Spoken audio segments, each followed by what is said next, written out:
how do you stop Dragon Lash or Luke's Heavy Knuckle or Spin Knuckle or insert advancing plus or safe on block move here? Let's say it's Dragon Lash in this case, right? This move gets plus frames off of this. If I try and hit a button after, he counter hits me and he does a combo. And how do you stop Luke from just doing this? If it's on perfect or fully charged, it's +4 on block. The first thing, and I'm sure you already know, is drive impact. If it says punish counter, you know you did it on time. See how it does not say punish counter there? That means you're too slow and Ken can DI or whatever back. Also, a lot of moves like this can be stuffed depending on your character. Pretty hard to do though.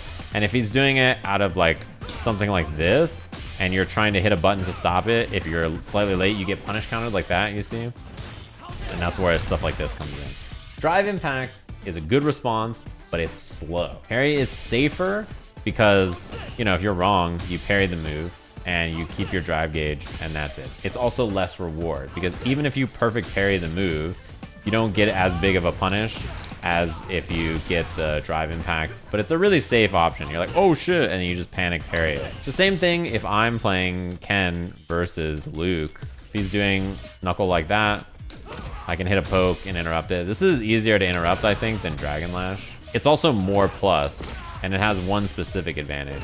This is always drive impactable, and it's much easier to drive impact than Dragon Lash. The exception, if you have level 3, he can cancel into it and beat your drive impact. So that's one thing you have to be careful about, and that is really strong. Instead, the better option is parry. Do whatever you want to do after, right? Drive impact and parry are so good for dealing with so many scenarios in this game. I talk about this one a lot. So she does this on knockdown, and then she hits this after. A great response to this kind of like pressure is just wake up drive impact. It's really good against this, right? Same thing with wake up parry. If you get the perfect parry, then you get the punish. And if you don't get perfect parry, you're safe. It's much safer than drive impact, right? Now she can do nothing. And if you're just like mashing drive impact on wake up against her, then she owns you. So you gotta be careful. But the nice thing is, let's say she's just waiting to drive impact you on wake up and you just do backdash, then you're gone. These two options are both great. Parry is safer, but gives you lower reward. Drive impact is riskier, but gives you higher reward. If you don't ever do them, then she just never has to think about it. The system mechanics in this game are so important to use. Good examples too. Let's say that you throw like a fireball and you're gonna recover, right? You're a little scared that your DP is gonna be too late. That's where perfect parry is quite good because you can always just try to parry a jump like this. Very good on cross-up scenarios too. You're scared that your DP might not autocorrect. Perfect parry on the cross-up. What do you do after perfect parry on jump-ins? Great question. The advantage after is probably such that you can punish with a light or a throw. Those are the two main options, I would say.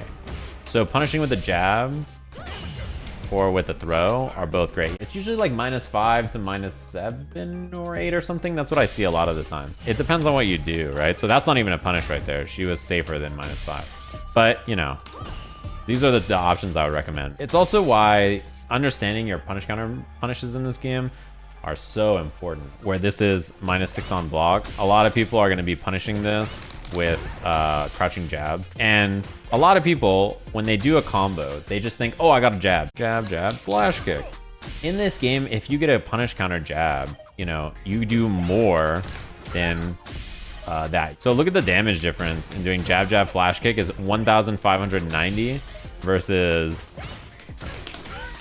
2,100, right? So 600 more damage. I'm not even doing anything fancy. Like when Luke does this combo, notice that this doesn't work. It's not a thing. He has to do this. But if I'm whip punishing, right, this does work. So this is on a non-whip punish if I don't optimize, right? 3,059. But if I do whip punish, the same combo, just slightly improving it, is 3,500. This is how to improve your punishes by a lot. And it's not much harder for me to optimize it, you know? It's like, it's very easy to know.